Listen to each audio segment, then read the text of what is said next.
Video ini hanya untuk mereka yang punya logika. Bagi yang tidak punya logika, skip aja. Para Jokowi haters sedang punya bahan baru untuk menembaki sang presiden. Seperti biasa, serangannya mengada-ada. Yang diangkat kali ini adalah Sri Lanka. Mereka bilang, Indonesia di bawah Jokowi sedang bergerak menuju Sri Lanka. Indonesia adalah Sri Lanka berikutnya, kata mereka.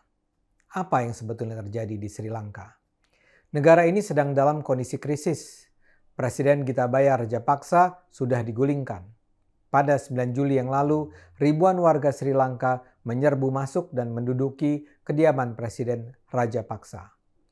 Tapi mereka tak bisa menemui Rajapaksa yang melarikan diri ke Maladewa. Di pengasingan, Rajapaksa menunjuk Perdana Menteri Ranil Wickremesinghe sebagai pemimpin sementara. Rakyat Sri Lanka mengamuk di tengah derita yang mereka alami. Di sana terjadi kelangkaan makanan, obat-obatan, pelayanan kesehatan, dan bahan bakar. Pelayanan transportasi umum terhenti, pemadaman listrik berulang kali terjadi, PHK di mana-mana. Harga kebutuhan pokok terus menaik, rakyat jatuh miskin. Para pembenci Jokowi di Indonesia memimpikan hal serupa terjadi juga di sini. Syahganda Nainggolan menyatakan sangat mungkin Jokowi bernasib sama dengan Rajapaksa. Dengan analisis yang seperti biasa dangkal, Syahganda menganggap rakyat Indonesia saat ini dililit masalah ekonomi. Hal ini bisa berkembang dan memicu kemarahan rakyat pada pemerintah. Kaum miskin kalangan bawah sangat merasakan sekali kenaikan harga-harga kebutuhan pokok yang semakin meroket, katanya. Begitu juga Rizal Ramli. Dia bilang semangat ugal-ugalan di bidang pembangunan infrastruktur Indonesia sama saja dengan Sri Lanka. Di Indonesia pembangunan dilakukan asal-asalan tanpa perencanaan yang matang, tanpa analisis terhadap kemampuan bayar, katanya. Itu semua, kata Rizal, akan menjadi tumpukan masalah yang dapat menggulingkan Jokowi. Ridwan Saidi kurang lebih bicara serupa. Dia juga meramalkan Jokowi akan mengalami nasib serupa dengan Rajapaksa. Sri Lanka menurutnya bangkrut karena terjebak dalam lilitan utang ke Cina. Itu juga mungkin terjadi di Indonesia. Menurut saya semua pernyataan itu ngawur. Tak ada tanda-tanda Indonesia mengalami masalah ekonomi yang mungkin membangkrutkan Indonesia.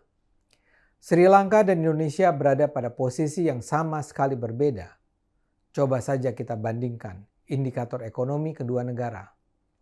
Rasio utang Sri Lanka terhadap produk domestik bruto mereka adalah 104%, sementara Indonesia cuma 39%.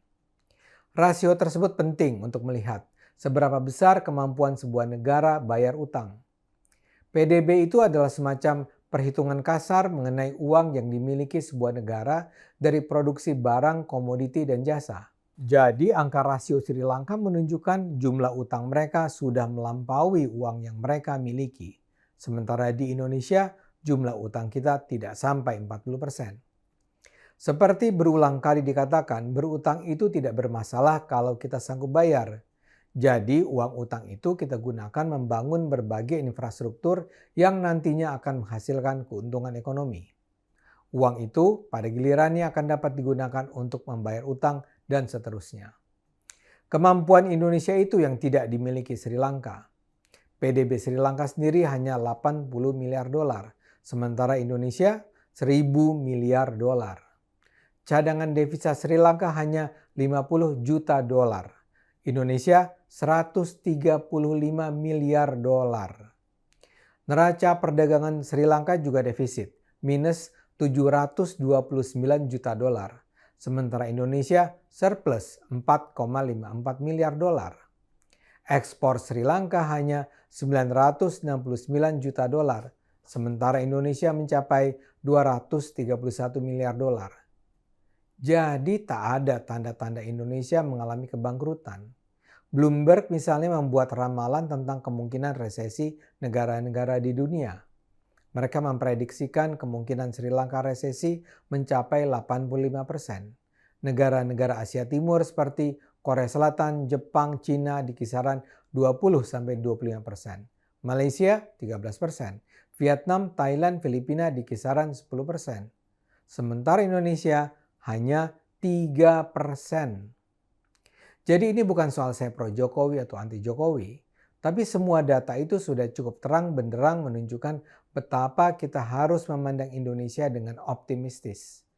Sayangnya orang-orang seperti Syahganda atau Rizal atau Ridwan nampak sembarangan bicara. Mereka tak menggunakan data. Mereka membenci Jokowi dan kemudian tiba-tiba saja terjadi kebangkrutan Sri Lanka. Maka keduanya pun dihubung-hubungkan seolah terjadi persamaan. Kisah Sri Lanka memang contoh khas mismanagement sebuah negeri. Salah satu penyebab kebangkrutan Sri Lanka adalah pada soal utang luar negeri. Seperti tadi dikatakan, utang Sri Lanka memang melampaui PDB mereka. Dan yang lebih buruknya lagi, pembangunan infrastruktur Sri Lanka berlangsung seperti tanpa arah. Mereka misalnya membangun bandara udara yang berlokasi jauh dari mana-mana. Mereka juga membangun pelabuhan di wilayah perairan yang justru tidak strategis. Meskipun sadar bahwa kekayaan negaranya terbatas, pemerintah Sri Lanka terus memperbanyak utang. Sejak 3 tahun yang lalu, Asian Development Bank sudah memperingatkan Sri Lanka bahwa jumlah utang mereka jauh melampaui apa produk dan jasa yang mereka hasilkan. Tapi pemerintah Sri Lanka seperti tutup mata terhadap peringatan itu. Persoalan utang ini ditambah dengan rangkaian salah langkah lainnya. Untuk memenangkan hati rakyat dan terutama kaum elit, Raja Paksa justru melakukan pemotongan pajak besar-besaran. Akibatnya, pemasukan negara merosot. Dia juga melarang impor pupuk kimia. Dia berargumen berbahaya untuk kesehatan. Tapi ini justru mempersulit produksi para petani. Produksi beras turun sampai 50%. Yang juga harus disebut adalah COVID-19. Akibat corona, turisme Sri Lanka drop. Wisatawan asing berhenti berkunjung. Dari 2,3 juta wisatawan pada 2018 menjadi 0,13 juta pada 2020. Pemasukan dari turisme turun dari 7,5 juta dolar pada 2019 menjadi 2,8 juta dolar pada 2021. Padahal turisme adalah salah satu kekuatan ekonominya yang mencapai 13% dari GDP. Keengganan turis juga dipengaruhi oleh aksi teror berpanji agama. Karena buruknya kondisi ekonomi dalam negeri, para investor meninggalkan Sri Lanka. Dunia internasional pun berhenti memberi bantuan pada Sri Lanka. Lengkap sudah penderitaan Sri Lanka. Para pengamat ekonomi sudah memprediksi adanya negara-negara lain yang berpotensi mengalami krisis seperti Sri Lanka. Namun tak ada satupun yang menyebut Indonesia. Jadi berhentilah bermimpi bahwa Indonesia juga akan bangkrut seperti Sri Lanka.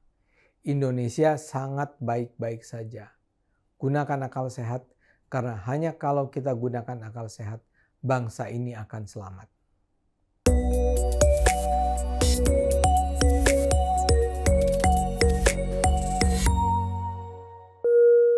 Video ini hanya untuk mereka yang punya logika. Bagi yang tidak punya logika, skip aja.